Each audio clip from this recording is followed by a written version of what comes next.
Welcome to Egypt! Today we explore the Egyptian Museum of Cairo.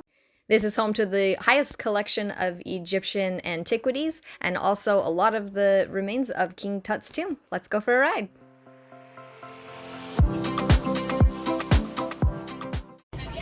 After about a 30-minute ride in our Uber, we have made it for the first time into the real part of Cairo, as opposed to being on the outskirts a little bit. So I'll show you a little around. The traffic is busy. You do learn there are many different horns, which I love. It's like when you're a mom and you can hear your kids cry and you know which ones need attention and which ones are faking, things like that. You start to get the vibe of that with the horns, that sometimes they're angry, sometimes it's, hey, I'm coming through. And it's like its own language altogether. Love it. So we're gonna head to the Egyptian Museum.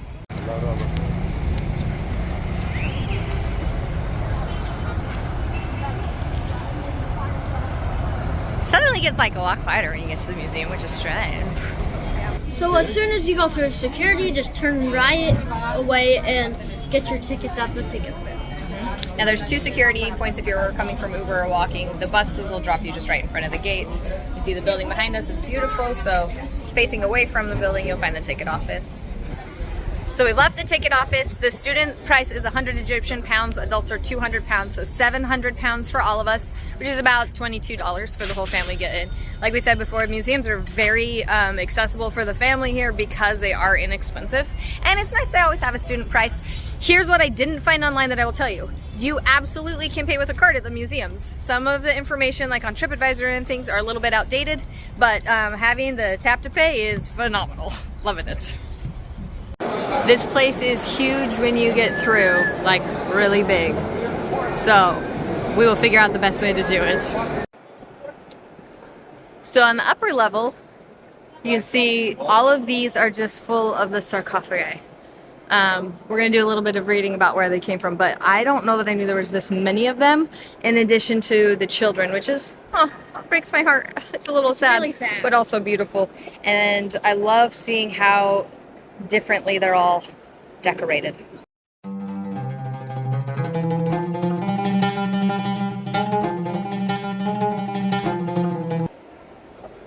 The details inside the sarcophagi are just beautiful. So everything is behind glass, which makes it very hard to record. So we'll try to give you like a little glimpse into the few things, but really this is something you have to experience in person. But you can, like, there's just case after case after case, and I like when they put them in order so you can see how they would have fit into the coffins. Then you have certain ones like Queen Imhotep. She has her middle sarcophagus is here, but her inner and her mummy are actually in the Museum of Egyptian Civilization. So there are two museums. This one has a lot more sarcophagi than the one we were in before. I did not know that they actually mummified animals like birds. This is an actual mummified falcon made to look like the god Ra. Kind of cool.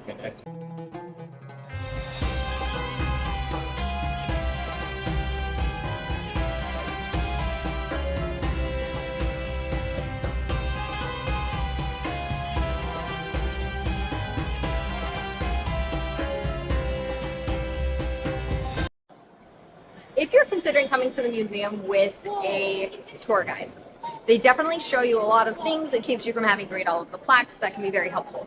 I will note, none of the tours are giving time to go through the side rooms. So if that's something that interests you, keep that in mind. We are right now in a place that has all of the little amulets of the different gods that were found in burial chambers, and my kids are loving that. So really the question of do you need a guide or not for this museum will come down to what you want to see and how you feel if you're on the timeline, because the groups are definitely not slow coming through.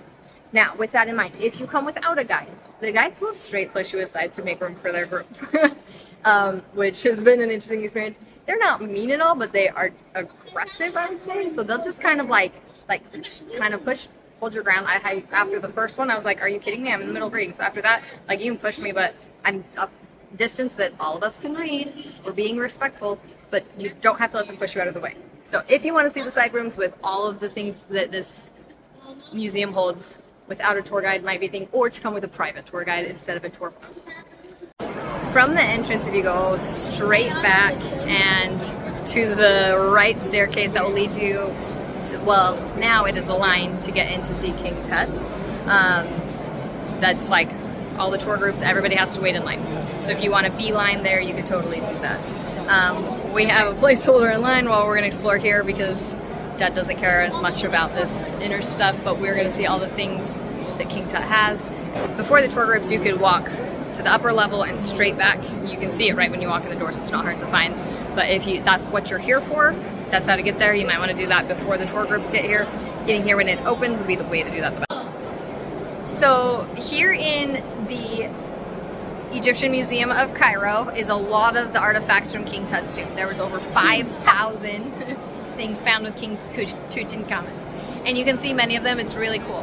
They are working on building a whole new display where he's kind of the focal point of that in Giza. So once that opens, I imagine a lot of this will move. But this museum is also great because it shows so many of his family ties. The tombs of his grandparents and great-grandparents are here. And you can see how ornate even their burials were. So we are enjoying learning all about that. You can see the cases for the Coptic jars that would have held his organs, as well as all of... We can just walk over and show them. It's alright. And what was in this? Organs were in which one? You can just tell me about this one. This one's the human, I believe. They're all the same in King Tut's, but this one held your liver. A lot of these places you cannot film, so like the Tutankhamun's area, Tanis, her husband, there's no photography of any kind allowed, and that's the most exquisite displays of gold and all the things that were buried with them. Did you like seeing King Tut? Mom, there's all these death stuff around. Yep, these are the funeral rites that are written on the papyrus. The papyrus up close is so amazing.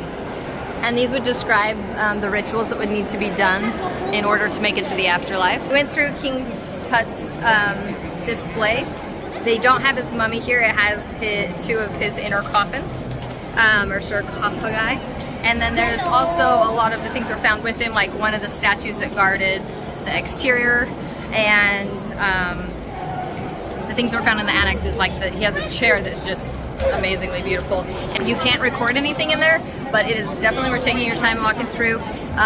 It is more ornate than words could ever describe. We made it to the lower level. It's definitely quieter down here. Not a lot of about to get here. The rooms are separated into the different periods of antiquities, which is cool. There isn't a lot of signage down here, though. Actually, none at all. So upstairs there is a whole plaque and everything. Feels like it's a storage for Yes. all this. It's cool. I mean, it's still fun to walk through, but it definitely doesn't have like that upscale museum feel like it did when we went to the other museum. well, down here there's no tour guides. Right. There's no tours. There's no plaques. Very, very That quiet. being said, these antiquities are amazing. So this is on linen, painted on. The colors are phenomenal. And this one actually does have a plaque, came out of Sakura. So all in all, not exactly what I expected out of this museum, but I had a great time. We liked having no tour guide to be able to do it in our own pace and decide what we were interested in and not, and to make sure we hit the things we were. We are exiting through the gift shop as always, and on to lunch. Yes. So my family might not love it today, but oftentimes as a way to experience the city, I don't plan like every step, and we don't just go car to car from location to location. Boys, watch your step. Making sure that the littles don't step in doggy doo-doo. You should keep your eyes out for that at all times in the country. So anyway, back on track. Because I don't plan step to step, sometimes we take a detour here or there. Now the original street that I had planned lunch for, I didn't realize the fact that it would probably be closed with Ramadan. So we ended up taking a nice walk along the Nile, up and over the Nile, so that was kind of fun. One more thing off the list. And now we crossed over to where the Marriott Hotel is. If you're coming to stay in hotels or your speed instead of Airbnbs, it is on the quieter area. So you would probably be very happy there. It's easy access to everything and is a bit closer to Giza than like El Hadaya where we're staying. But we're walking through to find some food and it is nice because it's shady and we're having a good time. got our first view of the Nile. Loving it. So this Corniche just opened, from what I read, in March of 22, so fairly new. There is a place, if you get dropped off at the Bank of Egypt, there's a crosswalk, you can go there.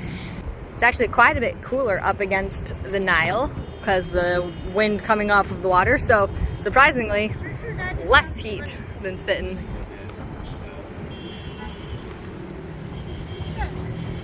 Beautiful building across though.